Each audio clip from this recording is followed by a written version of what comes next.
Great. Well, welcome everyone. Thank you so much for joining us. I'm so glad you could be here with us tonight. My name is Sarah Chapman, and I'm the executive director of the Media Burn Archive, which is a nonprofit based in Chicago. And Media Burn collects, produces, and distributes documentary and experimental video created by artists, activists, and community groups. Our mission is to use archival media to deepen context and encourage critical thought through a social justice lens. This event is part of an ongoing free series called Virtual Talks with Video Activists, which creates conversations surrounding media production. If you enjoy this event tonight, please join us again in 2 weeks for our next event, which will focus on radical feminist video from Turkey. And we usually do these at 6 p.m. Central, 7 p.m. Eastern, but because of the time difference, we're going to do that one at 11 a.m. Central, noon Eastern. But tonight, we are very excited to be presenting a screening and discussion about the groundbreaking 1990s camcorder series, CamNet, with producer Judith Binder and scholar Leah Shafer. So just a little bit of information about tonight. Please stay muted while the event is, while the movie is being shown so that we can all hear. There are also captions available, and if you navigate to the bottom of your screen and click the, it looks like now there's a little more button with a dot, dot, dot. If you click on that, there's a captions button. You can use that to help you be able to hear better what's going on. So the event is being recorded and it'll be available on our website and our YouTube channel probably by tomorrow afternoon. So if you miss a little bit and want to catch it up back, or if you want to share it with people tomorrow, check back for that.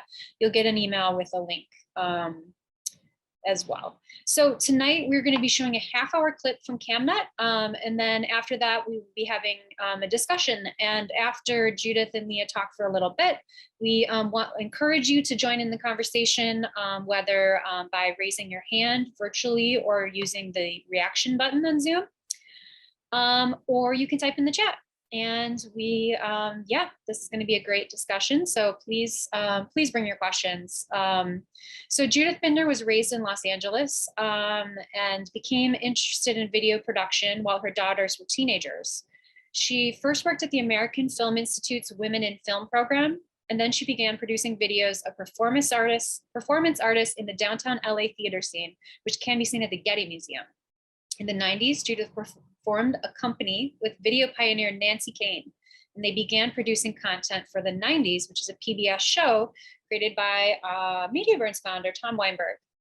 He provided Nancy and Judith with some editing hardware, which enabled them to start the show CamNet.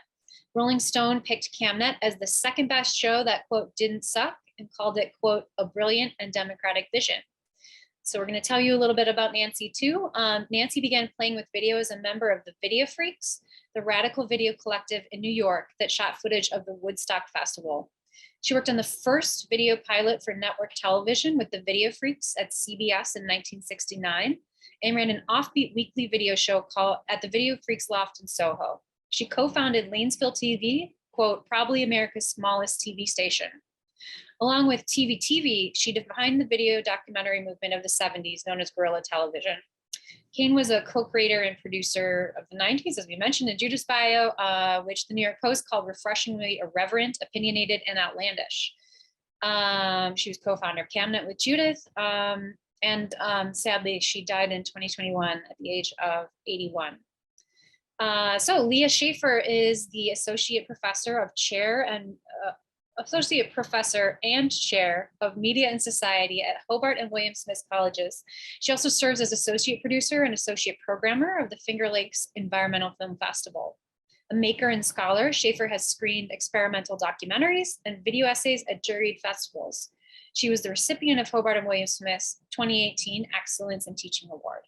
She has published widely on television, advertising, new media, and media literacy and pedagogy in Routledge Handbook of Medicine and Media, Refocus, the films of John Hughes, Feminist Interventions in Digital Pedagogy, Film Criticism, Teaching Media Quarterly, the Wiley-Blackwell Companion to War Films, Cinema Journal, and On Media Res. She is a regular contributor to The Edge. So with that, we will play the video. Again, it's going to be about a half hour, and then we'll come back for discussion. So enjoy, and we'll see you all soon. Wonderful thing about CamNet is it doesn't have any of this wraparound. And you don't have to sit and watch anybody tell you what you're going to see, why you're seeing it.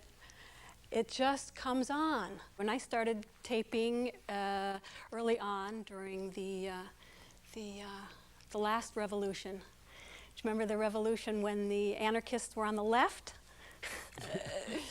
Yes, and there was a lot of gassing and trashing on the streets, and there was a lot of confrontations, and it was in the days when the only people who had camcorders, or what we called porta-packs in those days, were the video freaks and the police. We will look at everything that's sent to us, whether we use it or not, and then we will give them feedback, and then tell them how they could have done it, or that it was good.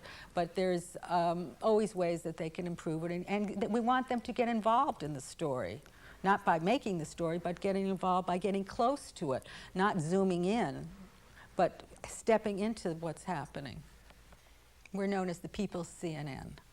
We would like to be an alternative network. We'd like to be there 24 hours a day, just as this station is and any other station. And we also try to not have a POV. You know, we really like to, we love the Christians, and we love the people who think the Nazis or whatever, and we let them play it out. You know, let them, you know, talk, because you will soon find out whatever it is that they have to say, and everyone. Why intervene on that? And we really try to train, because we give workshops, and really try to train the people not to force people into certain answers and, you know, certain questions. Let them talk.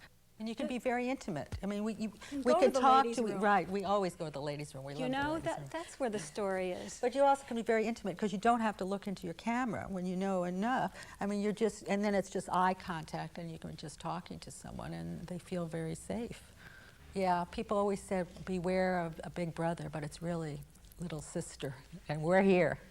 We go into elementary schools and intermediate schools, and we find the media classes sitting up behind little desks and being anchor people and going out on the streets and doing some very, what I consider to be old-fashioned and stilted coverage. And and we have to take all that away for our purposes and say, please, turn the camera on now and leave it on. Tape is cheap. It doesn't matter. Just keep rolling. And walk in and, you know, let it roll and just let it happen. Where all the other cameras are pointing this way, there's one person who's got his camcorder or hers looking the other way. You say, hey, that's CamNet. Keep that away from your head, okay? Throw it back, right? Just going straight over backwards. Really jump out, okay? Here we go! 3, 2, 1, bungee!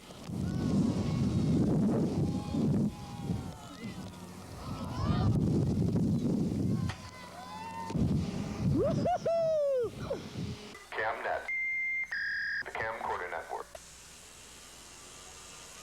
When I got to Nagaoka Tenshin Station at 8 o'clock on January 17th, I found the trains had stopped.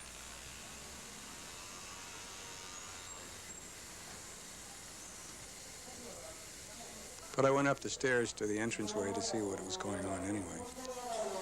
Not a lot. Nobody's buying tickets. Everybody was clustered around the wickets doing something or other.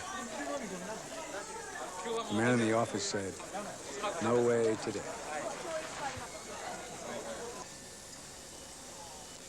Downstairs, people were lining up to use the public phones. The private phones had gone out, and were out for all that day. The trains were running the next day, but the clock on the bank was still stopped at 5:46 a.m., the time when the quake had hit.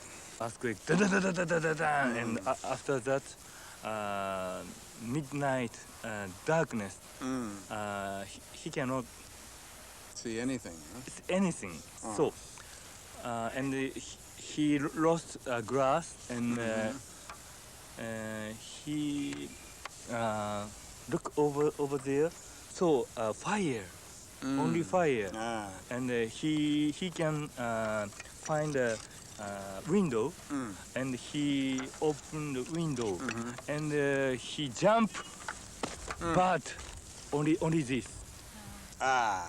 Downstairs Collapsed. crash. Yes. So, and her mother dead. Her mother very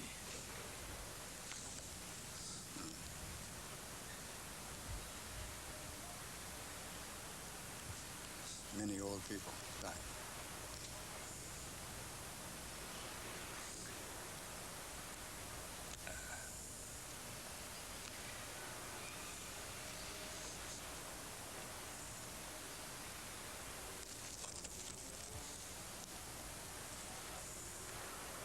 CamNet, the camcorder network.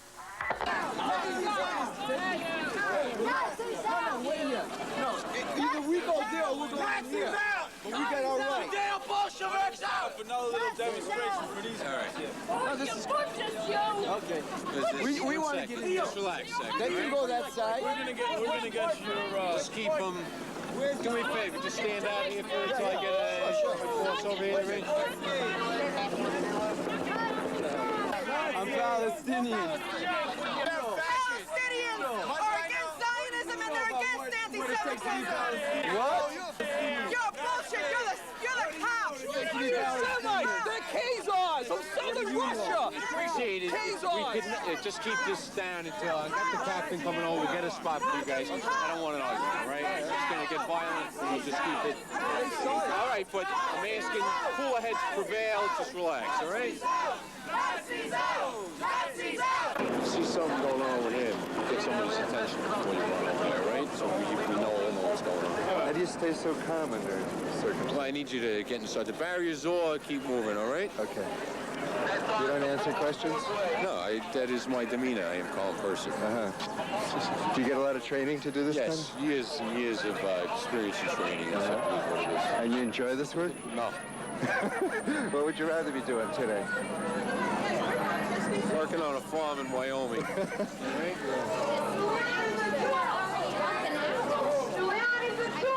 Bankers rule!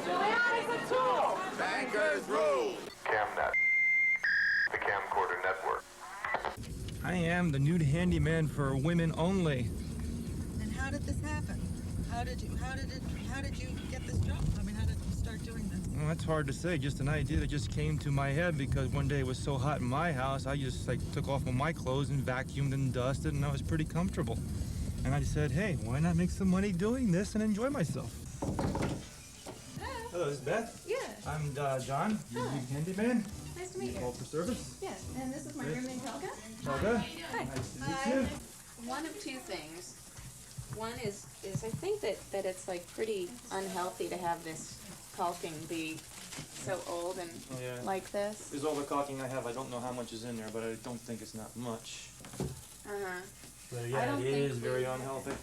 I don't think we have any. The other thing is I can't unscrew this no matter what I do. I tried a plier, a wrench. I know, doesn't that sound like the typical female thing? It's true. Let me see if I can get it for you. If you want one of those things that you put over it. This is fine. There you go. Oh my God, you did it. Naturally, there's a little washer in there. You want to keep that so it doesn't definitely. leak. Yeah, I'll be putting it back on more loosely later. You just wanted to clean it out? Yeah. I can do that for you. You want me to remove this old caulking? Yeah, isn't this great, Helga? Dude, great work. All right, get it. A little Telex in there too.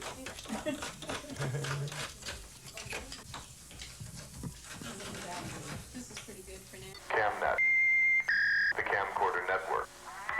Even when it's parked, it's still home. Where do you park it? At my friend's house. And so you have a little porta potty in there. Bed. And it can be plugged in. Where I'm at, if they let me plug into their utilities, I don't have to even see them.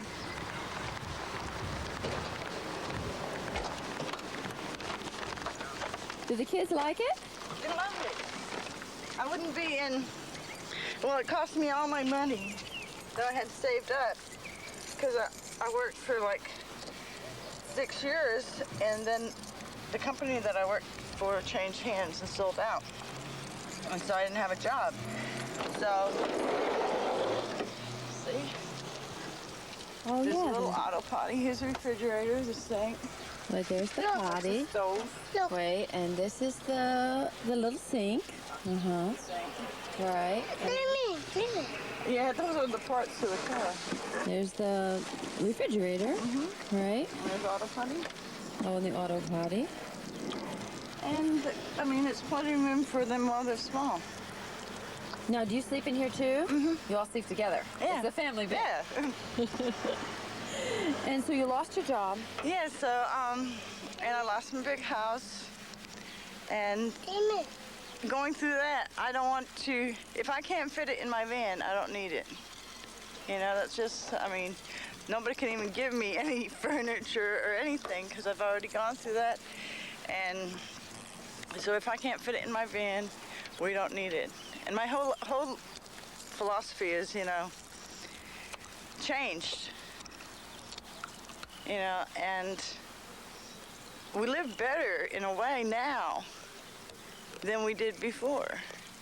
Because you're not into things? Yeah, into I material mean, things? so, I mean, the kids get to go play, you know, and they're still secure. I mean, this is still their home. And they're, you know, kids are born to be gypsies anyway. They love the gypsy life. CamNet, the camcorder network. I traveled all over France, you know, just as I did America. And I love France. And I love the French people. I love their way of living, you know. You see, even if they didn't open their arms and embrace me and give me something to do, at least they let me be. And in America, you're not even left alone, if you understand, you know what I mean. You get pushed further and further down.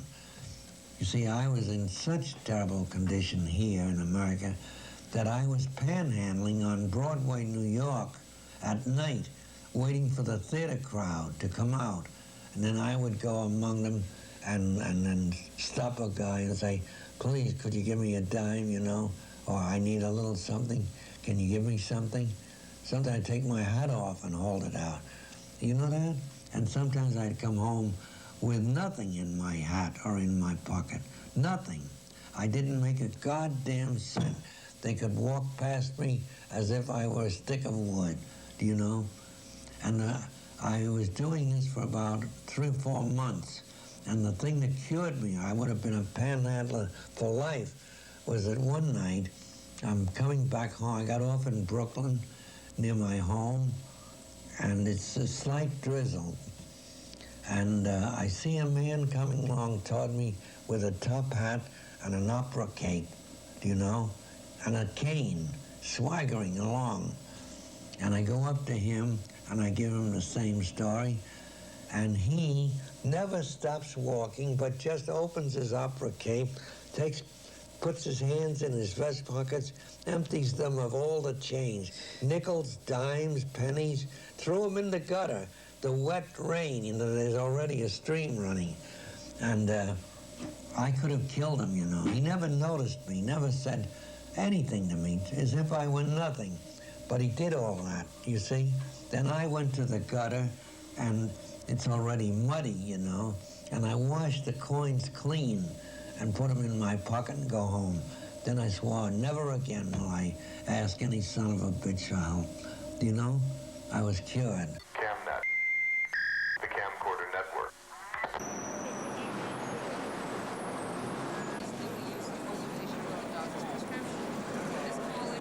Yeah, I know. So you have glaucoma? Glaucoma, cataracts, and optic nerve damage. Hi, how are you? Good. Nancy Kane from CamNet. Hi. Hi. What's CamNet? Camcorder network. I've seen you lots of places before. And you're always on the lines. I'm a political activist. That's right. right. Are you a user of medical marijuana? I would be if I could get it for free or lower than $20 an ounce. Right. I'm Lynette Shaw. I'm a patient advocate. I'm from Marin County, and I've been working as a lobbyist and working with physicians who wish to have their patients have access. And we're going to be launching a medical marijuana initiative in January of '96 for 500,000 signatures to qualify for the November of '96 ballot.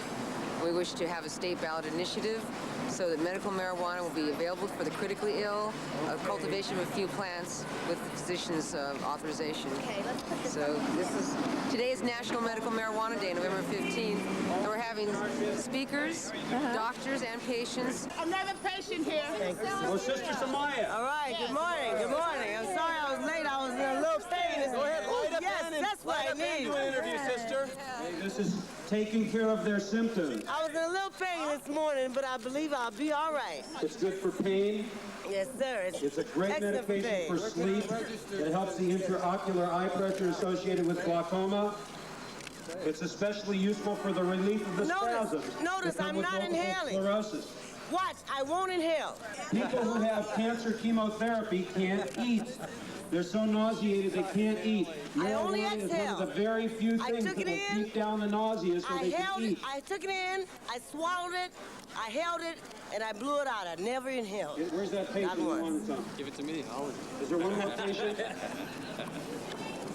Especially useful for the spasms associated with any kind of spastic disease. I know people that use it for asthma, glaucoma, multiple sclerosis. It's especially useful for the relief of the symptoms associated with chemotherapy and cancer. I got something better. Stop putting sick people in jail. Stop making a police state out of California and the United States. Well, it's nice to hear from the press on that. Well, anyway, Okay, folks, that is the formal end to our ceremony. The patients and Dr. Ungerleider. That has been donated to people with sickle cell Patients disease. will be here to be interviewed. This has been donated to people with sickle cell and arthritis. This is top indica bud. Indica cannabis sativa bud. This is the best, highest source of healing for pain, nervous conditions, for PMS, for arthritis, for sickle cell disease. I have sickle cell disease and I am 44 years old, and this has saved my life. CamNet, the camcorder network.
Ron Weiss from Oklahoma.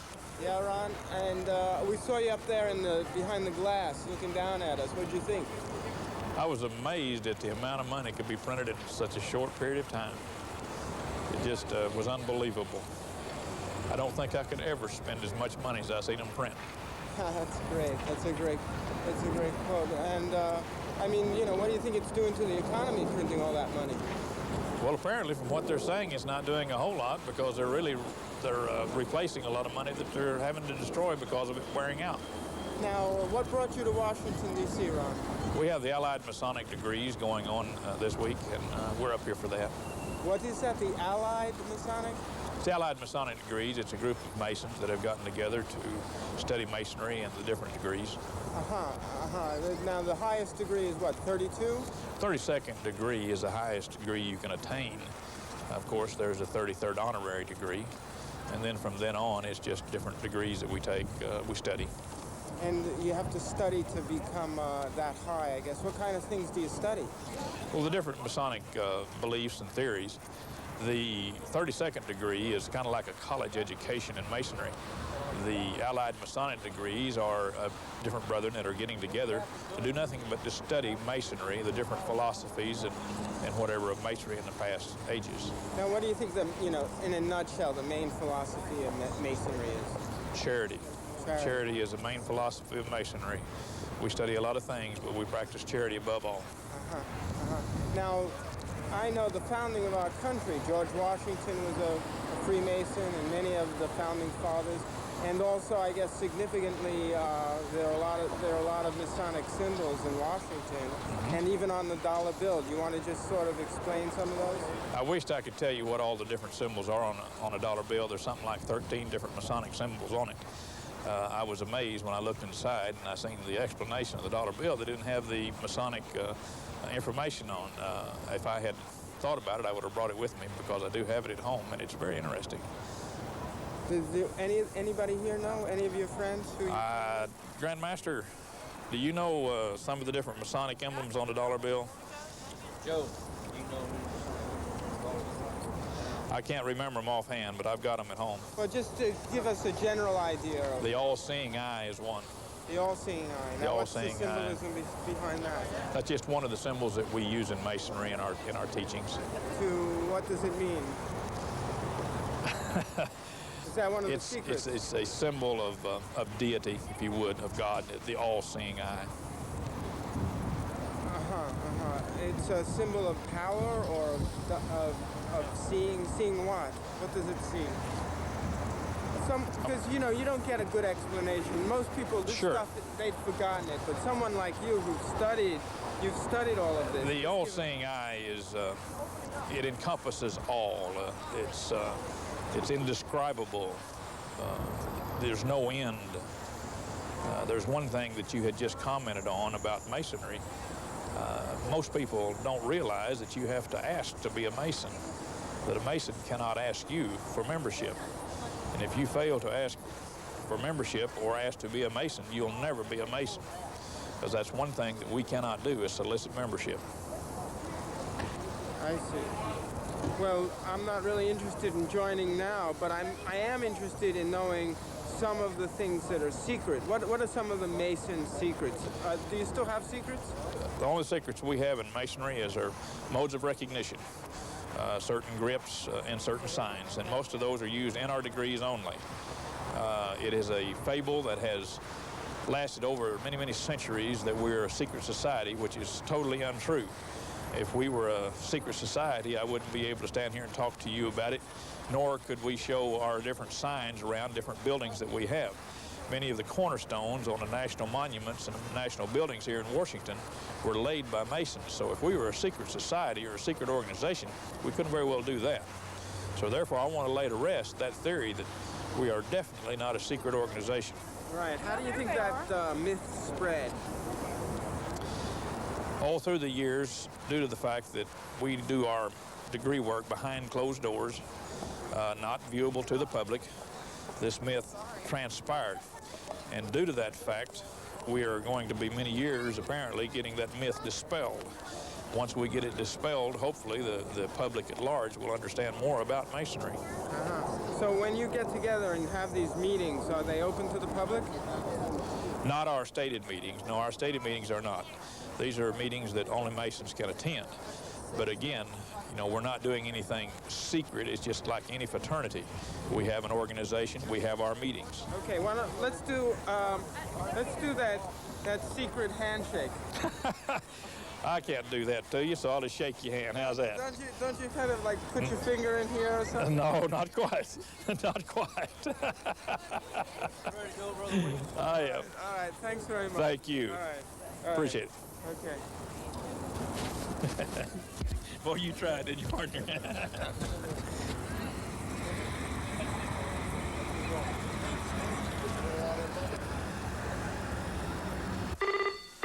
CamNet, the camcorder network. He gave so much information about what he liked and what he didn't like. Hell, I'd have to have a photographic memory to keep all the shit in my head from what he told me. For example, don't suck his nipples too hard. Use the lips more and let the teeth lightly touch, just lightly touch.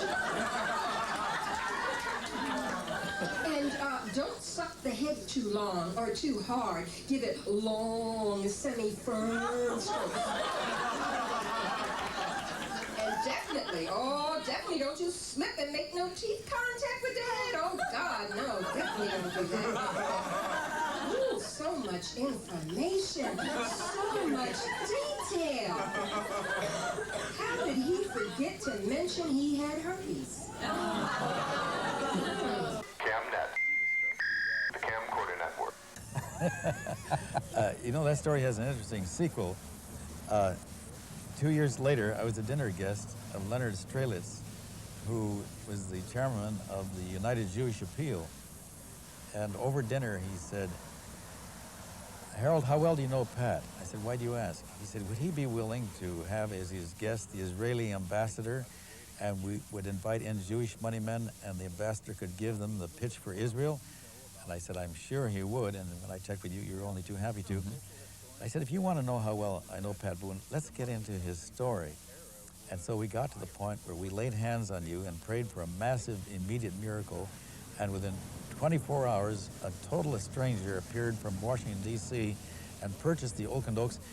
And he burst in. He said, "Don't tell me who that total stranger was who purchased the Oaken Oaks from him for $2.5 million. I'll tell you who it was." I said, "Who was it?" "Earl Foreman." I said, "How in the world did you know?" "Because I bought the Oaken Oaks from him for $2.5 million, and will you please pray that God will send someone to buy it from me for $2.5 million. Now, not that many people buy the Oaken Oaks for $2.5 million. No, no. You know, Pat, God has done so much for us over the years. Let's just praise Him, worship Him right now. Yeah, gladly. We praise you, Lord. Thank you, Holy Father. Thank you, Lord. Thank you, Jesus. You've been so good to me, Harold Olive. Praise you.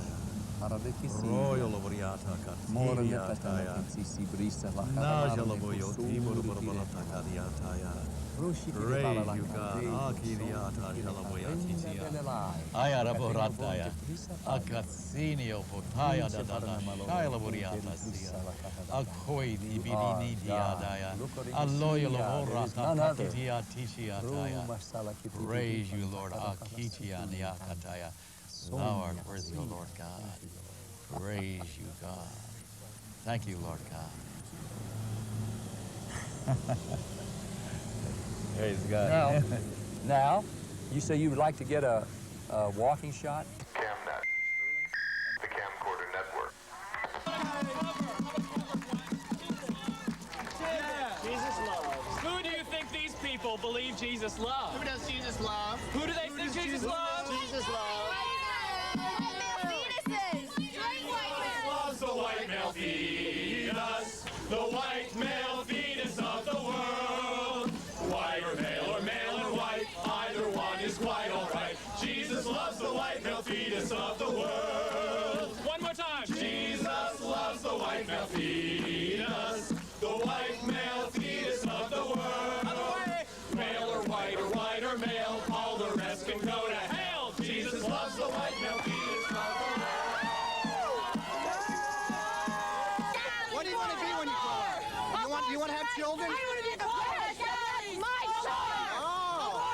don't deny your children. Once the sperm is in your womb, you won't kill it, will you? Not the church, not the state. That's my choice. No, but would you, everyone, to not answer the the question, church. would you kill them? I just say women must decide their fate. Not the church, not the state. Women must decide their fate. Not the church, not the state. Why are you taking away kids? Land of the free, the home of the free. Enjoy America. Not the church, not the state. Women must decide their fate. Psycho-Christians blocking healthcare, and they all look just the same. There's a white one, and a white one, and a white one, and a white one. Psycho-Christians blocking healthcare, and they all look just the same. Excuse me, we're not having a rally here. We have big Jews lighting up here. We need to be in our most militant form, and that's in a fucking militant-ass picket, all chanting the same chant to show that we're unified. This is all fine and everything, but we need to show our militants. We need to be in a large picket with all these motherfuckers. We can do a lot of things. In order to be unified, we need to be in our most militant form, and that's what the people. Don't fight now. Don't fight. This is all fine.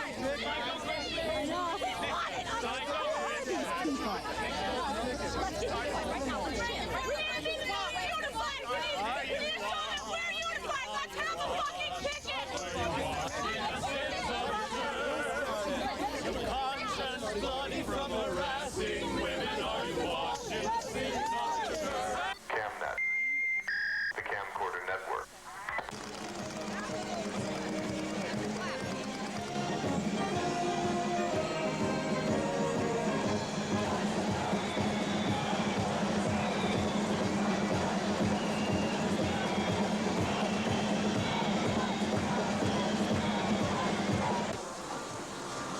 I feel like I need to be close because I have some personal things to say. Too close? I want to be the right distance for this because it's very overwhelmingly alienating inside the hall right now. Many people cheering about God and saving America, and I just feel that very lonely here at this convention. There's a lot of delegates, there's a lot of cheering, there's a lot of balloons. It's like a big, one of those birthday parties you went to when you were a kid and everybody was having such a good time, and why did you feel so lonely, you know? It's very, very kind of mass, kind of what about people who are different? I'm feeling there's a lot of bad food here. That's what one thing, when we see here, there's a bud sign. There's just a lot of really bad food. There's a lot of hot dogs. There's a lot. The smell of sauerkraut in this place is overwhelming. Maybe that's that burning plastic I was smelling. You don't realize that when you see it on TV, how bad the smell is. We're standing here right near, you might want to pan here, a Beverage Express, but there is nothing healthy to eat here. The food is horrible. And if you're hungry, and that's a very alienating feeling, you know, you need to have something healthy to eat. But you are enjoying yourself. Well, I'm enjoying seeing what's happening, but I don't know if this is the best time. It's like how hungry I am now for something nutritious to eat is how hungry America is for something good. And I want to have hope that Clinton can do it, but right now in this hall, I am not feeling like that is so sure. CamNet. So obviously the first thing that strikes me there is the more things change, the more they stay the same, right? What a fantastic collection. So I want to start out by thanking Judith and inviting her into conversation with me. It's so exciting to watch these clips.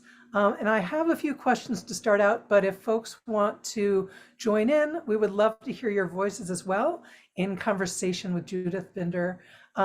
So Judith, if it's okay, can we start out by asking you a little bit broadly about the CamNet philosophy of just get in there and let it roll? Can you tell us a little bit about what's behind that just get in there and let it roll idea that was sort of a guiding principle?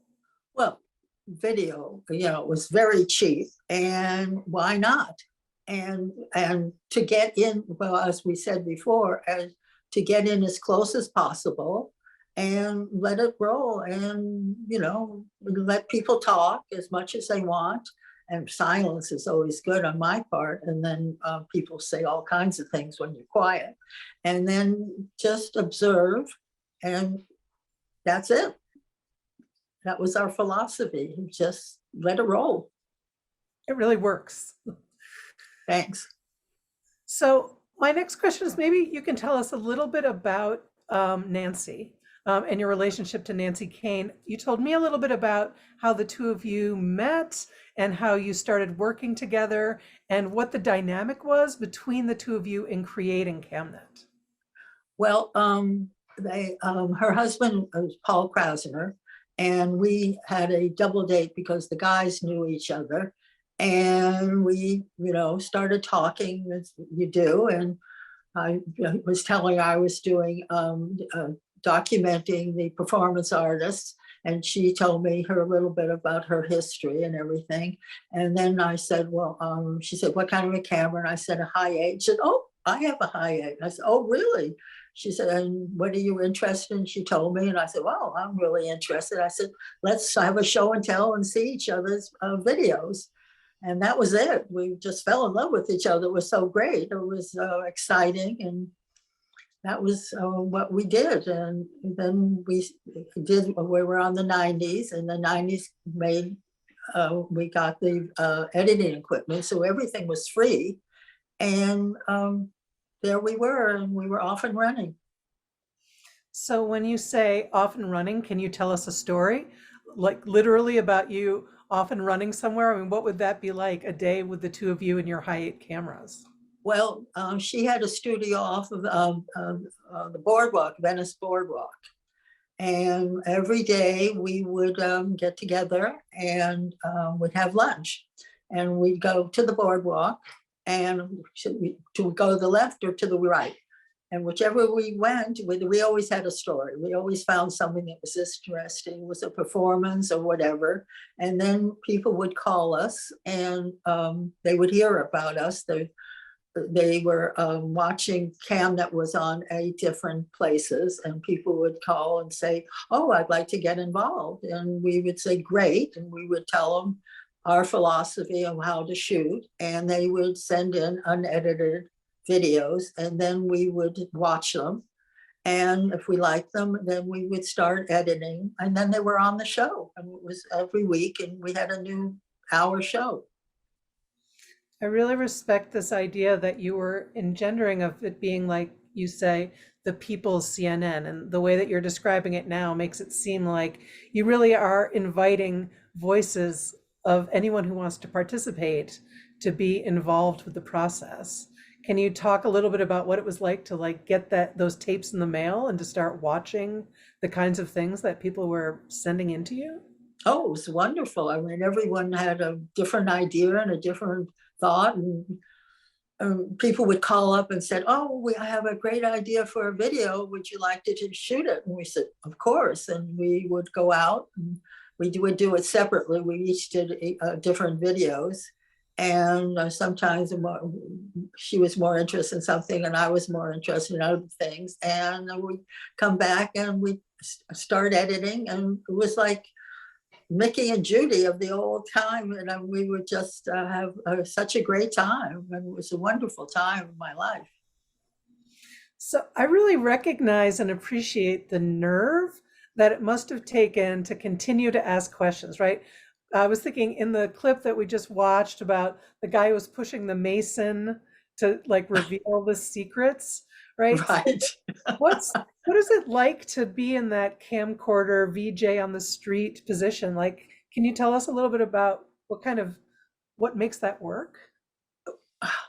Well, having a camera, especially then, gave you a lot of power. And it also made me feel very safe, having a camera, and I was documenting everything. So it was just very exciting, just going right in. And, if someone doesn't want to answer your question, they'll just say it. And as a person, I am very interested in people. So I always ask questions, even without a camera, so I could just ask anything I was interested in, and people would, like to talk about it. And a camera gives you a lot of sometimes I could not decide whether it was because I had a camera that I was causing what was happening, or I couldn't decide if the camera was making this all happen. So are there any particular incidents that you remember when you were out there with the high 8 that you felt like I am the center of making this happen? Well, yes. There were the homeless. In Venice, there was a underground from across the street, so it was a tunnel.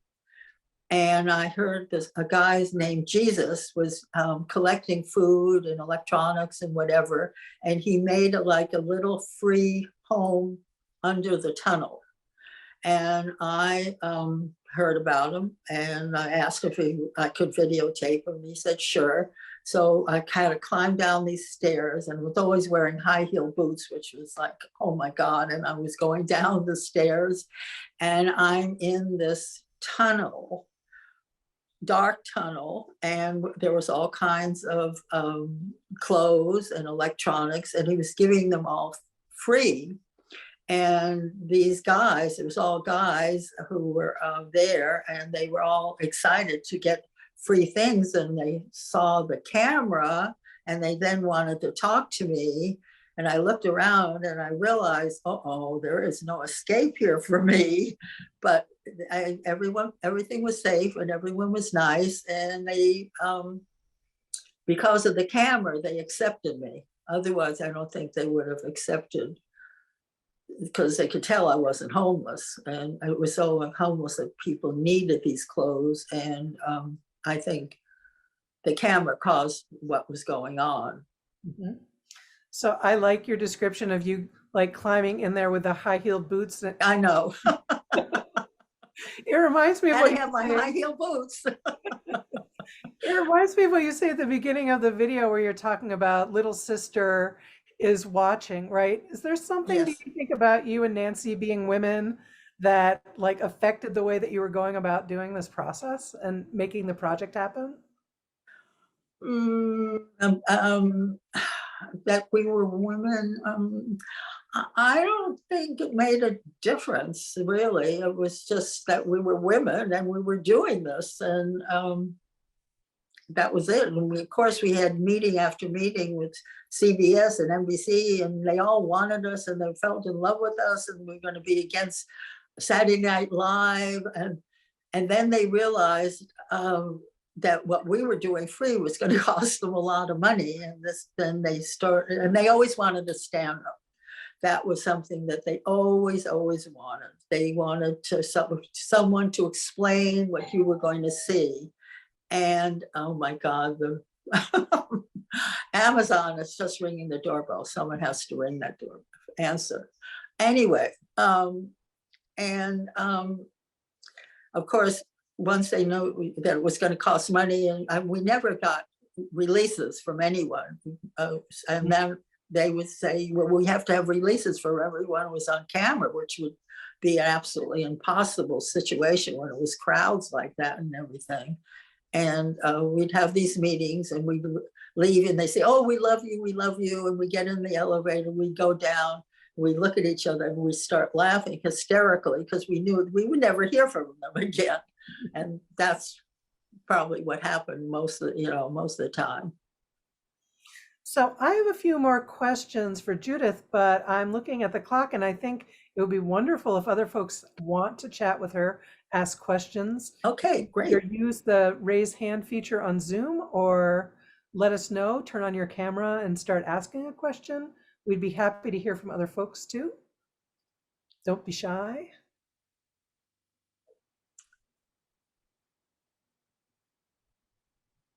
Well, while folks are thinking about what they want to chat with Judith about, ask me another one. I will ask you another one. And that's really kind of about the camera itself. So were you shooting performance art and other kinds of art before you were doing this? And what was it about the high 8 that attracted you? It was so easy. It was light. I used to have a quarter pack, which was 35 pounds, and I had to drag it around and everything. And all of a sudden, we had a high 8, and we could have an outside sound. And it just made it was easy. And of course, I love performance artists. It was so interesting of people expressing their own things. And I got to know them all. And what I would do is would tape their performance, and then I would tape how they lived and whether they had a studio or a home or what their living situation was. And then, of course, I was on public access. So at that time, I could show what the pieces and talk to the performance live. So that's how that worked. Is there any element of what you were doing that you would characterize as a kind of performance art? You mean what I was doing? Yeah. No, I've always felt I was real. I don't know. I didn't Great. I don't like being on camera. So we have a question in the chat, and it is, how did you meet the nude handyman? Well, okay. Someone called who I didn't know and said they had heard about a nude handyman. I went, oh, that sounds great. And I called, and they gave him, he had a number, and I called him and I said, how would you be interested in me videotape? And he said, oh, he would love to.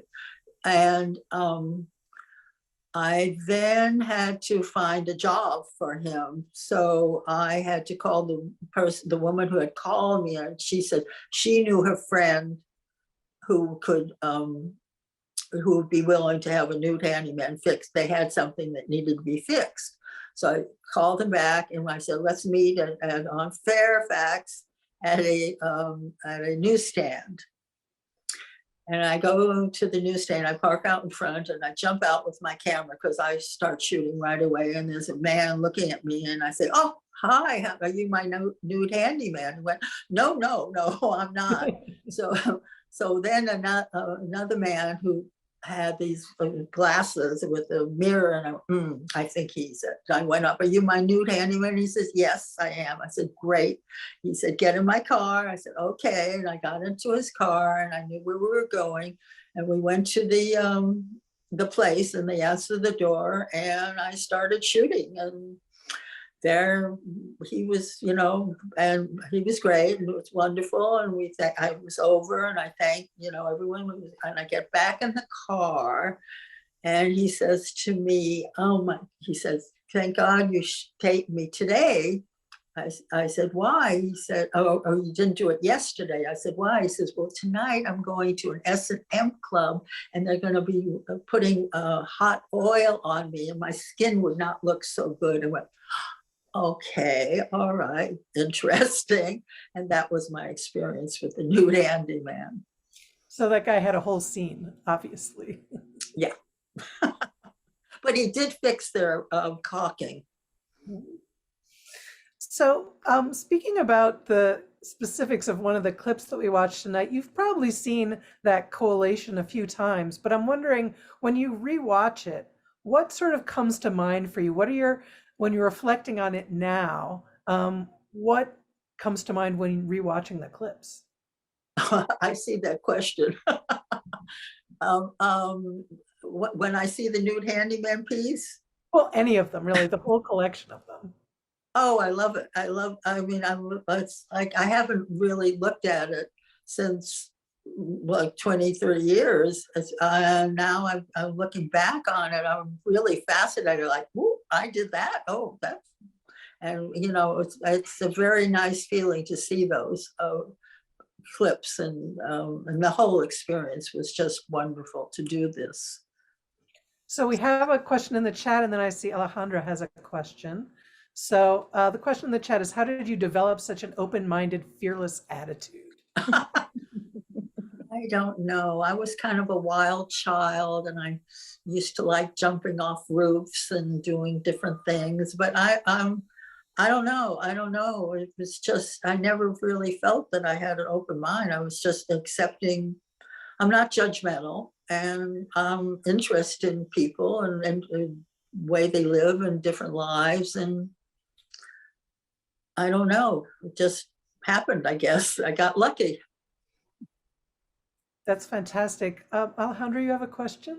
Yeah, so wow, this was really, I love those pieces. And I think that the freshness of it, right? I mean, just the way folks would just open up despite the presence of the camera, right? And it's interesting to think of today, you know, we're so aware of phones and we're being filmed all the time. And yet there's something, I don't know how to describe it, just a freshness and an openness, you know? So and I guess my question is, I'm assuming no editing happened ever? Oh, no, no. Or They would slight send- editing, or and who did, you know, and I guess what parameters did you follow for editing? Because in a way, you know, the philosophy is just go in there, right? Okay, they sent us an unedited piece. And we would watch it and then, okay, what, if we liked it, then we have to decide, okay, what is the story? And then we would start at the beginning, because people they're not being told what they're going to be watching. So we really wanted people to become involved in what they are seeing on the video, in watching the video. So we would tell the story, and that story would explain what they were watching, and that was our how we edited. Very, very fascinating work. I loved it. Yeah, and thank you so much for doing it. That was a good question. I like that one. Thanks. We have another question in the chat. Was there ever a scenario or proposed situation that you said no to, as you thought it was too dangerous or too bizarre? I don't remember saying no. I'm trying to think. No.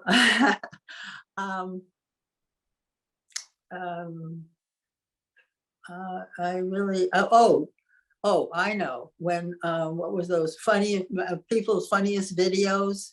And they were, when people get in, they love people getting hurt and stuff. And they called us and asked if we had any videos for them. And they said, no, we do not do those kind of things.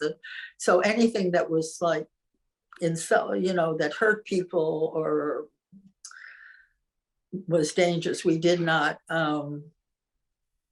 we didn't, but people knew what we liked.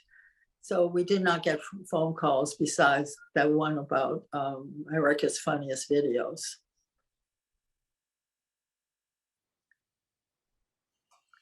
So I'm wondering if there's anyone else here who has something they'd like to chat with Judith about.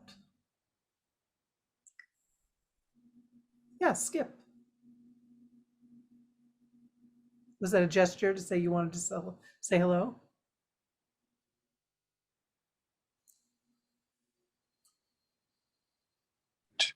Is that good? Yes, now we hear you. Oh, I just have a couple of comments. And one is, of course, people would talk to Judith because she has like a natural sense of humor. She's totally curious and she's very believable and honest and sincere. So, and Nancy too. But these pieces were also edited, like Pat Boone at the end when he says, now you want another shot or something after this whole religious experience. Was that perfect? It was so perfect a moment. It's naive to say there's no point of view. I mean, the point is that both of you were iconoclasts and very wry. And so yes. there was a sarcasm involved too. So there was always another level going on, subtexts and stuff. So, but short bits too. I mean, I was surprised. I remember how long everything was in those days. I was thinking, how could they keep everything long? But they were actually, I mean, maybe you edited everything down for this, right. Yeah. Oh, this was really nice edit. It was like really entertaining. The whole thing. Every person was really, attracted my interest. So whoever did the job. So thanks again for all of this to Leah and to Sarah and Tom and, and to you, Judith. Nice to see you. Yeah. Oh, so you're related to Nancy. I'm Nancy's cousin. Anyway, I'll see you guys later. Oh no, I know what I am. I'm a video freak. I'm one of the video freaks.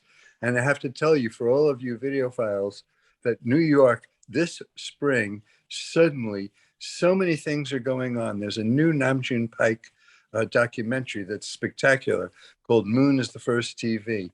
And Namjoon is brilliant, and the movie does Namjoon's style, but you can actually understand what's going on. So it's really entertaining, filled with like, you know, flashing lights and sounds and celebrities and art stars and John Cage and everything. That's one thing. At the Museum of Modern Art, there's an 11-gallery exhibition called called Signals, How Video Transformed the World. This is true. This is going on now till July 8th. 11 galleries with hundreds of screens, 70 different artists, including Tom Weinberg's there, TV is there, you know, Rain Dance, Video Freaks, Namjoon, and also modern video artists. So 70 artists. It's mammoth exhibition. And then we just scheduled May Day, 1971 Raw, which is a documentary of when 12,614 people were arrested in 1971 in an anti-war demonstration. And it's been scheduled at this fantastic new theater in New York called Firehouse, that DC TV has it, an old firehouse, but just a beautiful, comfortable theater with great sound and nothing funky about it. It's just cool. It's authentic and real. And we're so pleased to be playing this video. And we're also playing a half-hour documentary that the police department of DC made at the same time of the same event. So our 66-minute documentary is going to play as a double feature with the police department's half-hour 60. Our early video is being played with this 16-millimeter film, you know, narrated and, you know, different style, different points of view. Anyway, all this stuff is going on in New York City now with early video this spring. So it's worth a visit if you're coming by, especially to go to the Museum of Modern Art. But if the Namjoon Pike movie comes your way, it's worth going to the movie theater. It is like a really good, movie going experience. So back to you, Judith. Nice to see you. Thanks, Skip. Irene has her hand up. Yeah, I came a little bit late, so wonderful. Thank you very much for having this amazing work. But I'm a little confused between you recording. If you can explain a little bit for me the structure of I'm a little bit so it was like a public access program where people send. What exactly is the structure of CamNet? Camcorder. CamNet. What was the structure? So you did some of the shooting with Nancy, and then other people. If you can explain a little bit, what was CamNet? Let's put it that way. What was CamNet? Is that the question? Yes, I think so. It was us. It was Nancy knew a lot of the video freaks, so that we had a video J's of that we had a group of people who we knew would always send us wonderful videos. And it was all these people who were watching, who would see CamNet and get excited and wanted to be part of it, and would call up and say, what can we do? And we say, well, what's happening in your town? We would question them. And then we would tell them the style of how we wanted them to shoot. And then they would send us videos. And if we liked them, or we saw they had a possibility, like the man that was in Tokyo, he had sent us something before, and we explained how we wanted it to, how we wanted him to shoot it. And he did a great job. And then he started sending us pieces from then on. So somebody has asked in the chat where they could watch this clip that we watched and where they can have access to maybe other CamNet clips, and the Media Burn site has. And they have it there. Yes, they have it there. And there's another question about, is there somewhere we could watch any of your work with performance artists? You have to go to the Getty. The Getty has all my pieces. And I don't know, is the Getty only in LA? I don't think there's the Getty anywhere else, is there? They digitized everything and now you can see them, and there are about 20 pieces of video artists. That's wonderful. So I'm looking at the clock, and our event was meant to end a little bit earlier, but we've had such a wonderful time listening to Judith talk about her work. So I want to invite everyone to applaud and to let her know how much we've appreciated her taking the time to share her work with us tonight. Well, thank you. It was a wonderful experience. It was great seeing it again. Thank you, Midia Byrne. Thank you. I got confused by the controls there. Yeah, I just wanted to add one anecdote that maybe is a little unexpected. The video that Eddie shot of the money printing, we've had that on our YouTube channel for a long time, just the part with the money printing, not the later interview with the Mason. And every year or so, the footage gets repurposed to fuel conspiracy theory about the US is printing a bunch of money for X reason. I don't know why the conspiracy theorists can't tell that this footage was very old. It certainly was old, but every single year we get notifications that this video is there's a new conspiracy theory associated with it. So I like how it lived on, and his conspiratorial stuff with the Mason is connected to future conspiratorial stuff. But yes, I also wanted to point out that yes, so many, maybe not every single, but many dozens of episodes of CamNet are available on mediaburn.org. You can watch them all. This footage that we showed tonight was from a sort of compilation program that aired on KCAT. You can view that. I put that in the chat, but after the event, we're going to email everyone a link to this recording, and we'll include a link to that full program if you want to watch the last half hour of it. And yeah, we'll throw in some links to the rest of the CamNet stuff too. So oh, please do. Yeah, we'll put all the links. You guys can watch as much as you want. You can also go to MediaBurn right now and search for CamNet, and you'll find plenty of stuff if you want to watch it tonight. But yes, thank you so much, Judith and Leah. This was a really wonderful discussion and screening. I loved it. I love those pieces in CamNet. I love how they so often have like a great little joke at the end. And yeah, so well, thank you. It was a pleasure. Yeah, it was a pleasure for us too. So thank you all for joining. Please join us again in 2 weeks for Turkish radical feminist videos in the morning. Oh, yes. I just saw Nancy has a great book on her life, and everyone should go out and buy it. Yeah, it's a wonderful book. I love that book. Yes. So, all right. Thank you, everyone. Good night. Bye.